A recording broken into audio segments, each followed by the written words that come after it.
Me, I was born in 1924. I've been in 3 wars, and I used to love San Francisco, but now I hate it. Because all they got out here now is, well, they're not right. There's something wrong with them. You know what? You understand me? With the people in San Francisco? Yeah. There's a whole bunch wrong with them. I mean, you know, I try to help them, but I can't do it. I can't help everybody. How have you tried to help? Buying them wine and talking to them. Do you have a home? Sir? Do you have a home? No, sir, just here on the streets. I'm 63 years old and don't want a home. Just came in from New York, sir, and it's the same bullshit there in New York as it is here. Maybe worse, I don't know. We live on the subways of New York half the time. But I do pay rent. I am SSI and Social Security. I went back to New York because I thought I had a boyfriend there, but he wanted my whole Social Security check to pay rent and never give me a dime. You don't need that. No, he said, I'm going to pay rent at Ambassador. 8 nights on the street, and that's it. I live at the Ambassador. No, I ain't giving up my check to pay some man's rent. And then what else, too? Well, I don't have a place to live, and it's real hard to get up all the money to get, you know, deposit and security and pay rent and everything. And I was living with somebody, and I moved out on them, so I didn't really have any choice. So I chose, I mean, I like camping out. I love it. So right now is a really nice time to be camping out, and I thought it'd be kind of cute to do it. So I took a leave of absence from my job, and What kind of work do you do? environmental planning.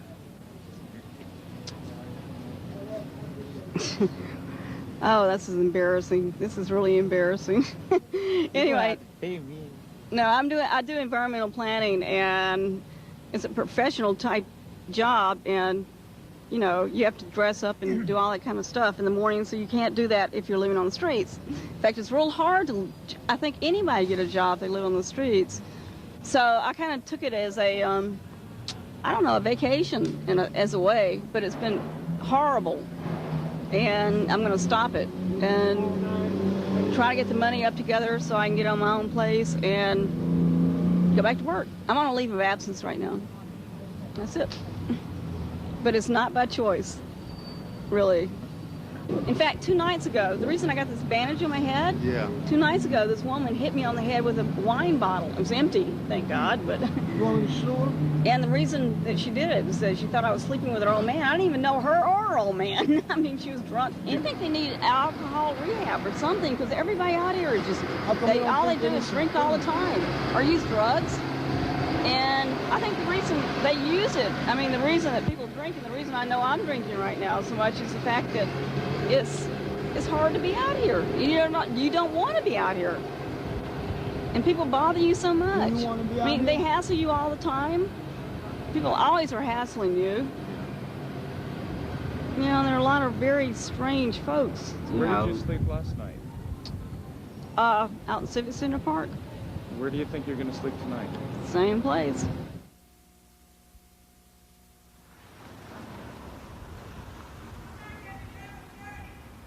My name's Tom. I'm the director of the Osmond Center, which is a center specifically dealing with homeless issues. Issues that are evolving around lifestyle through alcohol and drugs, through mental health, through circumstances beyond the individual's control. We've been at this location for the last 15 years, and there have been literally hundreds of thousands of homeless people going through this facility, receiving things that make their life a little more bearable, helping them get out of the situation they're in. I've worked in this particular field for well over 11 years, and this is the area that I love most. I identify with it because I was there. Virtually everybody that's employed and is part of this facility has been in that particular situation. And that's what makes it so effective. And it's our ability to relate to the people that come in here because we've been there.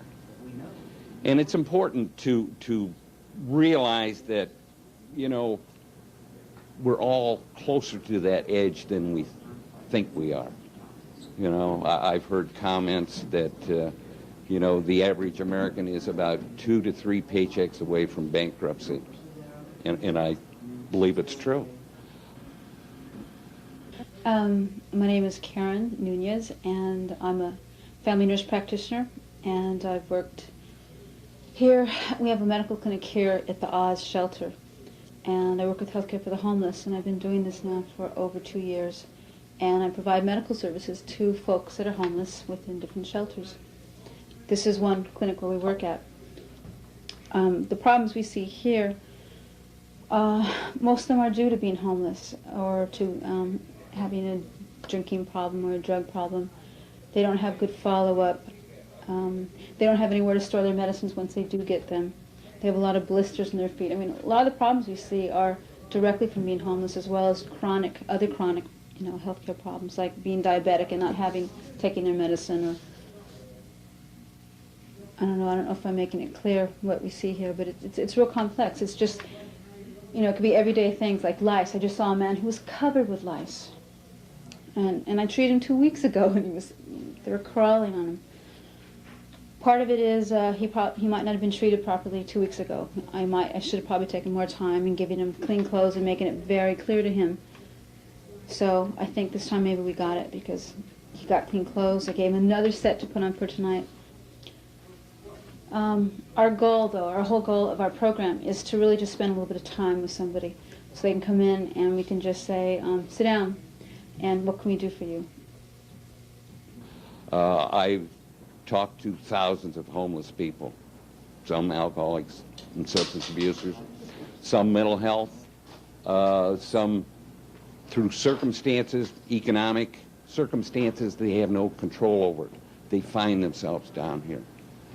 And these are the people that have the abilities, you know, with the proper environment, with the proper support, to do something about their lives.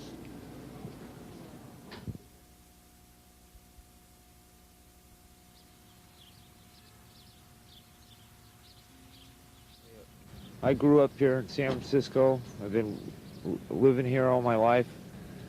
And my story is I'm homeless right now, looking for a place to live. I live in the park. I come down here. I usually make, every week I make maybe 50, 60 bucks canning cans. I go over to the Safeway dumpster over here, and you'd be surprised at the food that, you know, it's not so bad. There's pies, cakes, there's a lot of food they throw away because they can't sell it. It gets a deadline.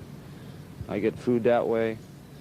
But the hard part of it is showering, staying clean. It's a matter of sanitation. It wouldn't be so bad sleeping out, but it's a matter of not having places to wash. How do you stay clean? You look like you keep pretty clean. I go over to China Beach and down to Aquatic Park to the showers. Take a shower every other day. And I don't drink much. I stay away from the booze. A lot of these people, they're so down and out, that's all they do is drink. And then that's when they fall down, they get infections, and they get, like John over there, you know what I'm saying? I mean, that's because they don't care, you know? Well, I haven't given up hope. I don't go downtown because I don't sleep on the streets and the stuff that goes on down there. I'd rather sleep in the park and have a little solace. This guy used to be one of the hottest surfers down the beach. Rode really good waves. Was into surfing, construction work. A master at martial arts. Took a lot of martial arts. And now he's displaced in work. Drinks. You see, he kind of lives out on his own. Yeah. Old friend of mine. Really nice guy.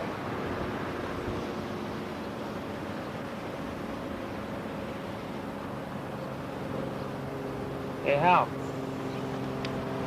Hey, buddy. Hal. Hey, bro. How you doing? Well, better, huh? You want to sleep now? I'll talk to you later, buddy. Okay? I'll see you there. Okay, bro.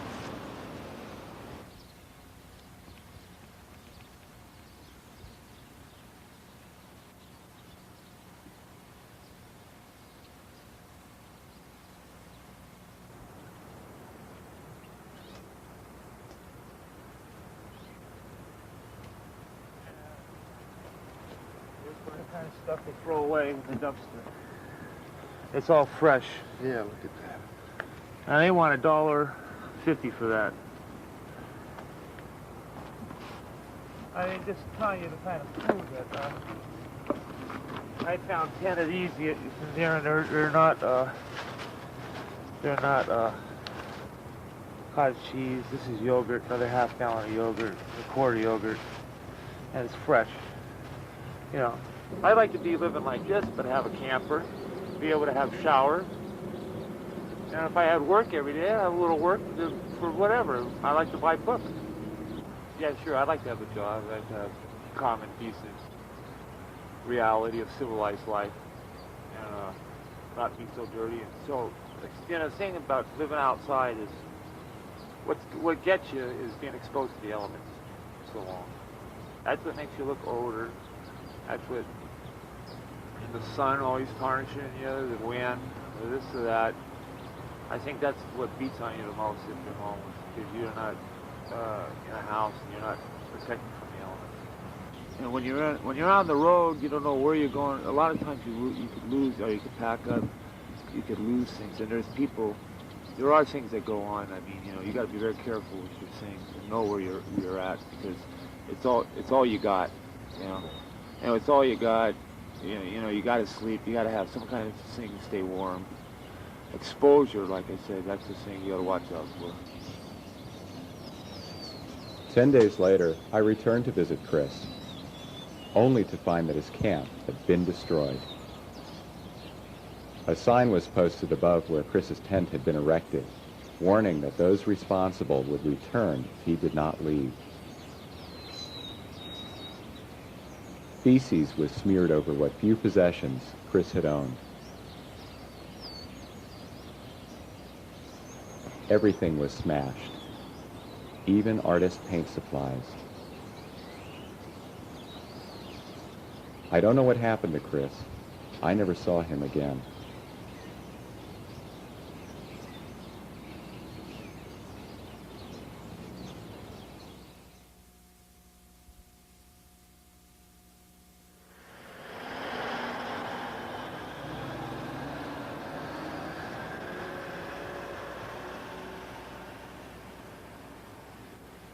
My husband and I were living in a two-bedroom apartment back in Hatfield, Pennsylvania for $505 a month.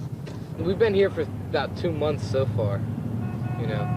I used to be out here. That's the only reason we came back, and it was the biggest mistake I ever made, dragging her out here. And we came out to locate some friends, you know. And from when I was in the Navy, I have Navy buddies out here. So we drove cross country to come visit them, only in the process I lost my address books. And it's been next to impossible to find him. He's unlisted in the phone book. Either that or I'm getting all old phone books. He was supposed to set me up with a job. We sold our spare, you know, and ended up with a bad check, and he ended up in jail for 3 days. That's why we got stuck here originally. Then the brakes went out. Then we had trouble with the transmission. We got the transmission fixed. Well, on the one side of the brake fixed, and then the other side of the brake's as bad as this side of the brakes. It sucks. Plain and simple. You know, can't take care of your kid. Can't find a job because I don't have an address. Nobody will hire you without an address or a telephone number, you know. Can't find no work. Can't even hook up with a truck driver to do any labor on the side to make money because everybody wants union out here. I've got all kinds of experience. I was in the Navy, and nobody will do nothing because I ain't got an address. You wanna help me? Come on, hold this.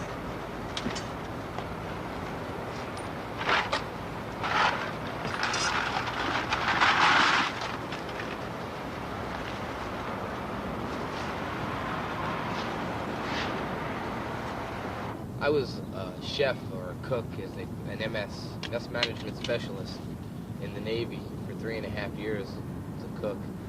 Plus I cooked at the Holiday Hilton in New York for about a year. Went to the Hudson Culinary Institute. You know, I can't even find a job cooking out here.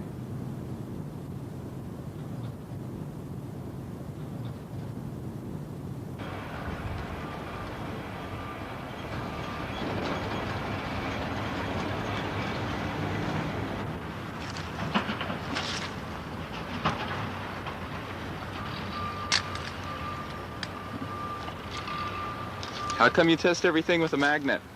Well, to make sure, because like aluminum doesn't have any iron alloy in it, and a magnet sticks to the alloy and the metals.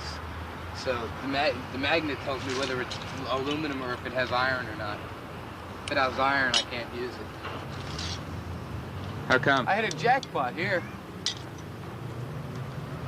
How come you can't use it if it's got iron? Well, because then it's not they can't reprocess it, you know? It can't be recrushed and pounded out again into like sheet metal or anything. Magnet, please.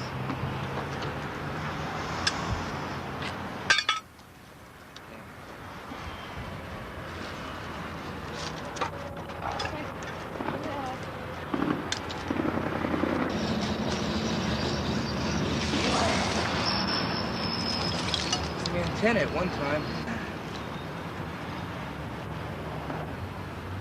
Is it worth anything? Cable's no good.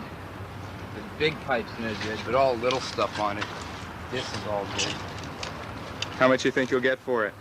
Not a whole lot, but when you add it to everything else, it adds up.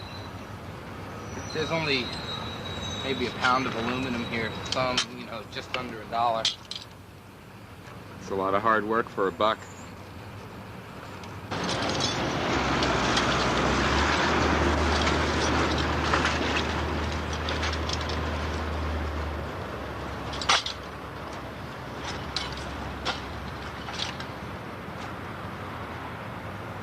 I haven't had any contact with my relatives since I was about 14 years old. I call home occasionally. Hi, I'm alive. How you doing? My mom died when I was young. When I was 14. So I left home. Me and my dad never got along. I left home at 14 and went down to New York from Pennsylvania. Went back to school. Got myself a job. I was making $17.50 an hour at 15 years old. I was moving furniture for a trucking company, Nassau Worldwide. Decided to better my life and went to the Navy. Did my 4 years in, got out. They gave me $1,000. Told me, go your own way. Clear across the country, nowhere to go back to, So it was kind of rough just getting out of the Navy.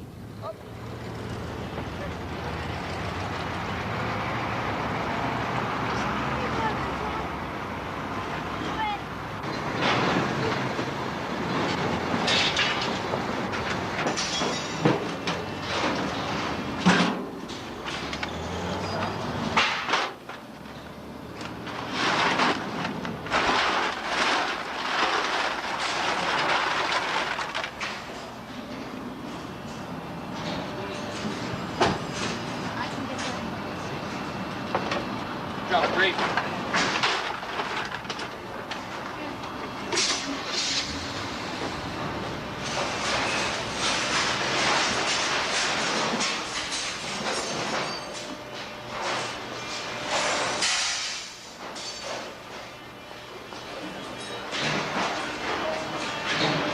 How you doing?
So how much did you make?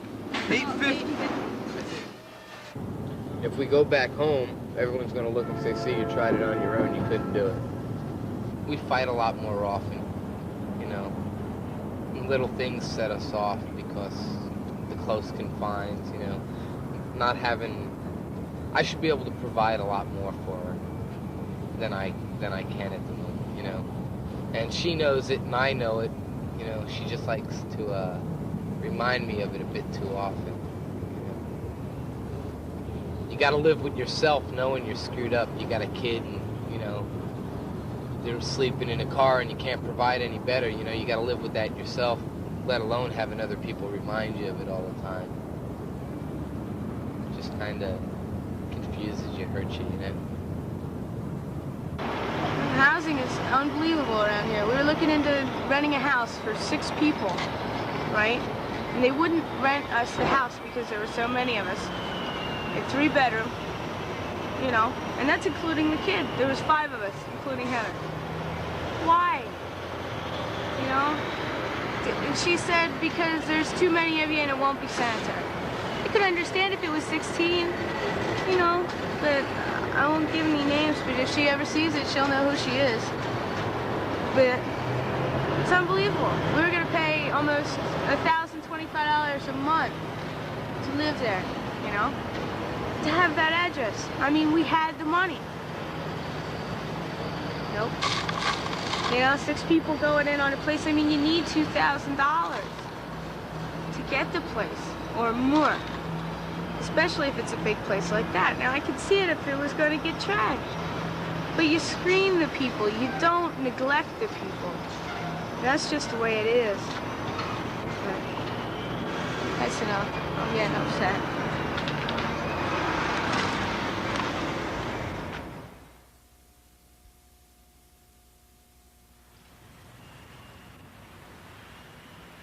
People do not become homeless for one reason only. They become homeless for different reasons.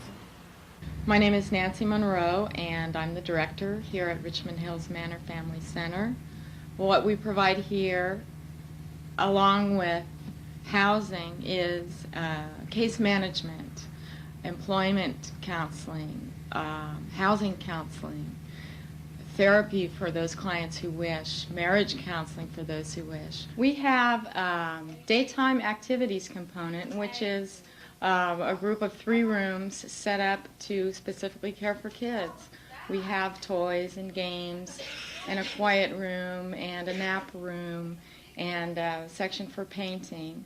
And we serve the kids from 9:30 in the morning until noon, then again from 1 o'clock to 4 p.m., Monday through Friday. And what we try and do is do it all under one roof so that the client can get a whole approach to ending their homelessness without having to go all around the city, spending all day with their kids on buses to get the services. So what we're doing is providing everything under one roof, a multi-service center, as the city is calling us. And we hope that it will work.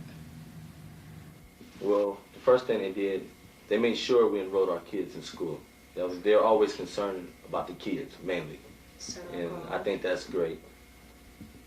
They make sure that the kids are going to school, they're fed in the morning as you go down the way, they have breakfast, and they definitely get enough milk. It's affected my 10-year-old more than the 4 of us, because he's feeling all of this. See, it's mainly coming off on my son because he's in school, and that's a stable time for him. And then he comes back to this place. It's very embarrassing for him because he's in junior high now, and it's the thing to find your own clique, you know. And he doesn't want his friends to know where he's at. He wants to fit in. Well, one thing, they got my kids out the environment they were in, for starters. And I got to a school close to here. They both go to Lafayette Elementary School, and they're Lubbock. And the school has a lot of programs there. You know, every month they have something going on. For every holiday, something's going on. The school's real nice. They met new friends. When I got here, they was like putting the pressure on me, like, well, they was telling practically all the women and stuff in here, well, you guys have to do something, you know what I'm saying? Well, you have children, and it's just time to really get a life. So what I did is decided to go to John Adams School, and I said, well, what I really want to become is a unit coordinator, working in the hospital. So now what I'm doing is doing basics right now until hopefully I will get into that class because I'm number 27 or something like that, and trying to get into the class. So, you know, hopefully I'll be able to get in there because I'm ready to work. I'm tired of FDC. It's not giving me any money hardly. Can't live off of it at all whatsoever. It's not getting me anywhere. You know, I'm ready to start living, you know, for my kids. I want them to be proud of me, you know. I was meeting with Rhonda and them, and they were asking me what I wanted to do, and I was basically telling them that I wanted to get a job, and I wanted to move my family to a better place and keep working and live for my family. So they referred me to Eugene. He's a job counselor here, coordinator rather. And Eugene sent me to the Union Hall, local 2 hotel and restaurant. And I don't know what he told him, but he must have told him something real nice. And they hired me. And they start sending me out on jobs. Taking advantage while you can. Get ahead in life. Because this program here is a great help. It's a good help, you know, to get you started. It's a great help. And I can tell all the people out there that are really want to get ahead in life, if you come here, get with the program. Yeah. To be honest, get with the program. Go, Hammer. Because the staff is great, and if you come halfway with them, they'll look out for you and come halfway with you. Yeah. And that's for all the staff here. Just get with the program and don't take advantage of it. Because if you take advantage of it, you're wrong because it's too easy here for you, and you can get ahead in life here. You sure can. We have just found a 1-bedroom apartment on Taylor Street. It's in our price range, utilities included. We got the okay on Friday. We're getting our money together within the next week and a half, and we are moving out of Richmond Hills Family Center as of November 1st. But I'm telling you, it was really hard. I mean, we looked for 6 months to find a building that would accept a family our size, 4 people, in a 1-bedroom. Yeah, and that's because really the size we need, we can't afford in San Francisco. Because we've actually been apartment hunting the last almost 4 months. Yeah, and we got this apartment by going to check out another one that didn't work out. It was too small. And I happened to see it for rent sign. I asked them to go across the street and look at it. And the lady they waved us over, and we went over there, and we got the answer the next day. You know, so this place, being here, really gave us the time and all the help. There's a housing coordinator here. She's great. She sets you up with real estate companies, private owners. She does a lot of outreach work to find buildings that will give people a second chance. Because that's all we ask is to have a second chance. Yeah, we don't feel that's asking for much, you know? No, not if you're serious about it like we are. But it's taught us we're going to keep our home from now on no matter what it takes. It's nice to be in our own place. It's kind of small. It's not the place where we want to be, but it's in a nice location. We have a great manager. The building's nice and clean and quiet. We're near downtown where all my appointments are at all the time, all during the week. And finally, my kids can say that they have a home. It's nice just to relax and know that all that we did the last 6 months paid off. I'm working for St. Vincent de Paul right now. I go out with the drivers and pick up donations, do little stuff around the warehouse. You know, like in the mornings if we're not in no hurry to go out, we take in a lot of people take and put donations out around the side and the front, and we got to clean all that up because a lot of the street people go through it and sprawl it all over the place. So we clean all that up and get our trucks ready and go out and pick up donations or deliver things that people have bought. I talked to one of the guys, my supervisor at work, and he said possibly he could help me get some sport clothes, you know, slacks, sport jackets, shirt and tie, you know, because I am recently enrolled in a computer learning center to become a computer programmer. My grants, I have 2 grants from the government that are sitting there, and my tuition's already paid. I just have to get in contact with them and see about night classes for the next year. And hopefully I get that rolling and get going in that, and maybe in the next couple of years be a computer program for a corporation, who knows. My job furnished our place for us. They got us a sofa bed for me and my wife. They got us a kitchen table and chairs, beds for my kids, lamps, a couple dressers, some pots, pans, bedding, you know, and a refrigerator, which they couldn't give me the refrigerator because it's a big item, and you know, but they told me I can make payments on that, which is really great. And the St. Vincent de Paul part is really doing a lot of help for us, a lot of good. I mean, you know, and the guys I work with are great, and my bosses are great. You know, he likes his job. We have stayed at shelters before, and they want you in, they want you out. They don't care where you move to when you leave. Richmond Hills Family Center helps you to change every part of your life, no matter what it is that you have to do. They help you work on what your goals are to get stable housing. They want you to be in safe, clean, stable housing. And they help you with your credit, with employment, schooling, whatever you need to get your life back in order from all aspects. That's what they help you do. They care about the people that go through the program. Their support for everyone while they're there. And they were great for my kids. They totally love my kids. They were just great. They give you your self-confidence back so that you know that you're worth something, that you're not the bottom of the barrel like most people think homeless people are. They just give you everything back so that you're able to go out and hold your head up and pull your life back together. They give you a little bit of dignity back. They do, because being homeless takes all of that dignity away. It takes everything that you care about in your life away. It takes your feelings away. It makes you numb. It makes you feel like you aren't anything, because there's people out in the world that think that homeless people are worth nothing, and that's not true.